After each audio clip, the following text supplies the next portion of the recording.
Hello. Hi, welcome to my poster. Could you tell me what your research is about? The title is Reading Between the Lines, Student Experiences of Resubmission in an Introductory CS Course. Primarily, it's about homework resubmission policy in introductory CS courses. We wanted to find a connection between resubmissions and CS identity formation, but we didn't, but it's still kind of about CS identity a little. Oh, that sounds neat. Before I ask about the details, could you tell me about yourself and your collaborators? Sure. My name is Leah Perlmutter. I'm a PhD student.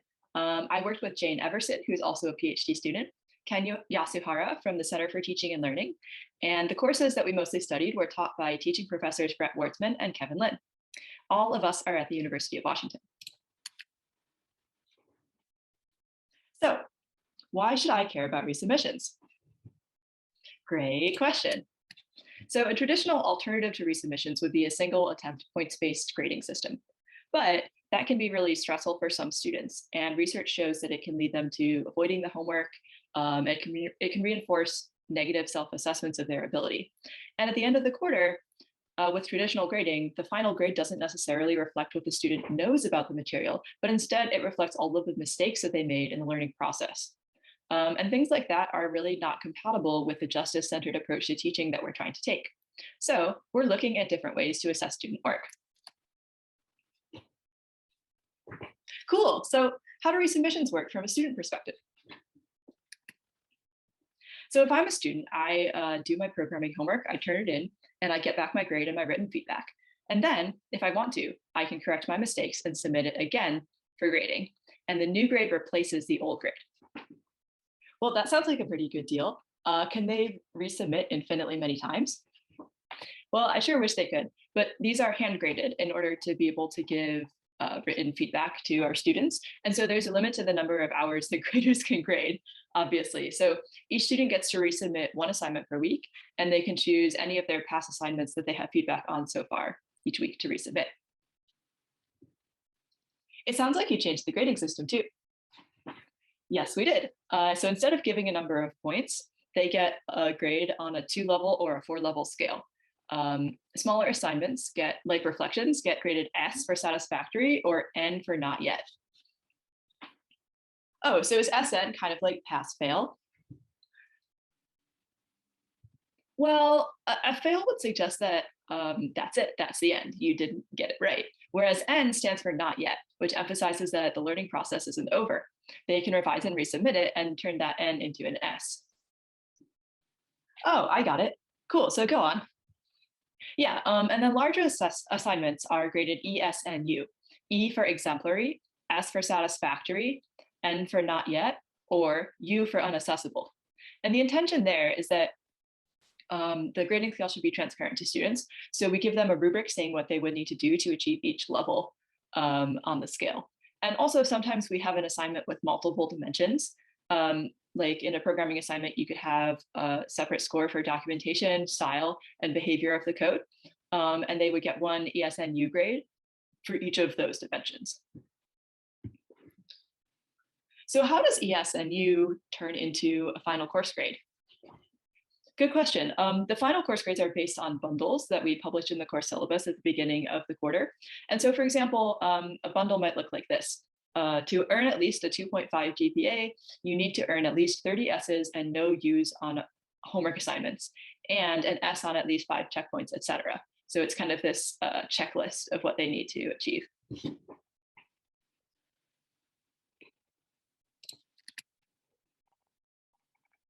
So how did you investigate whether the system was working? Well, there are a few things we wanted to know about the system. The basic questions are, first, what goes into the decision of whether to resubmit? That is, why are students choosing to resubmit or not? And second, what is the resubmission experience like for students? Do they feel like it's helping them? Then we had a kind of a deeper question that goes back to our interest in justice-centered teaching and learning. So can resubmissions make space for students to feel like they belong, like to build up their CS identity? And if so, how? So what methods did you use to answer your research questions? Well, we did a large-scale survey through course evaluations to get a big picture view on their reasons for resubmitting. And then we did some interviews where we talked with 9 individual students to get a really personal view for each student we interviewed of how that student moved through the course and how they constructed their CS identity. So, what were your findings? Well, it would appear that resubmission opportunities make a big difference when it comes to students actually reading their feedback.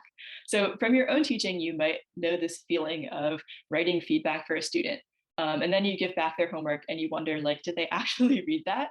Or like, I sometimes have this fear that, I'm wasting my time. Like, is it really worth it? And so this is really encouraging because out of 573 survey respondents, 94% either agreed or strongly agreed that feedback provided on graded assignments helped them understand how they could improve their work. And all of the interviewees described their process of reading feedback and using it to make their revisions before resubmitting. So it sounds like they really are reading their feedback with resubmission opportunities, and that's encouraging. And in the surveys, we also asked their reasons for resubmitting in a free answer question. So we analyzed those responses with inductive coding and found several basic reasons that students would resubmit. And those reasons include to raise their grade, to correct, improve, or complete work, to improve style or correct comments, ran out of time on the first submission, to increase coding confidence, to learn, and guided by TA feedback. Well, some of those reasons are based on grades, but some of them aren't. That's right. So just under a third of respondents mentioned higher grades as their only reason. But they're not resubmitting solely to improve their grades. There's other reasons too, as you can see from these results. So what did the students say in the interviews? Well, we found some really encouraging things when it comes to how students felt about resubmissions. For one, having opportunities to resubmit lowers the pressure and enables students to achieve high grades incrementally. One student, S6, said, "It's okay if I screw up this time, at least I can go fix it. I felt a little bit, safe because I could always resubmit it again." And also, there is this perception of resubmissions as shifting the focus to student learning, in contrast with their initial expectation that it would be a weed-out course. One student, S4, said, "The general energy from the course was definitely a lot lighter, and I think part of that does have to do with the focus on student learning. By talking about pedagogy, it shows like a sense of care. It enabled more learning and more, actual engagement with the content rather than freaking out about everything." That was really nice. Aw, so far so good. How about that research question you mentioned earlier about finding a sense of belonging? Yeah, so we wanted to know if resubmissions would really make space for students to feel like they belong, like to build up their CS identity. So in the interviews, we tried to triangulate to that. We asked them about the resubmission experience to see if they thought, to see what they thought of resubmissions. And we asked them about feeling like what made them feel like a computer scientist to get at identity. And we hoped we'd find some commonality in those responses, but we didn't. So we can't say that resubmissions help with belonging at all. But while we were talking with students, we did hear some pretty interesting things that are connected with identity and belonging. Like what? Well, I had one student talking about what made them feel like a computer scientist, and they told me about this open-ended group project that they did for another class, like a different one than the one we were studying. So they were working together on something they cared about, and they formed friendships with their group members, and they felt proud of the website, and they showed it off to their other friends. So collaboration and relationships are connecting to belonging and CS identity in this story. Yeah, but in the resubmissions class, the class that we were studying, there weren't any group projects or even any open-ended projects. So in fact, there was actually this really strict academic conduct policy that made students afraid to talk to each other about the assignments. So it seems that for this student, at least, the open-ended group work can help with identity and belonging, and academic misconduct policies can hurt. This has drifted pretty far from resubmissions. Yeah, well, one thing I found about doing qualitative research is that you can never predict what participants will say. And they said some really interesting things that I think are worth sharing. Cool. Well, thanks so much for telling me about your work. You're welcome. Thanks for visiting my poster.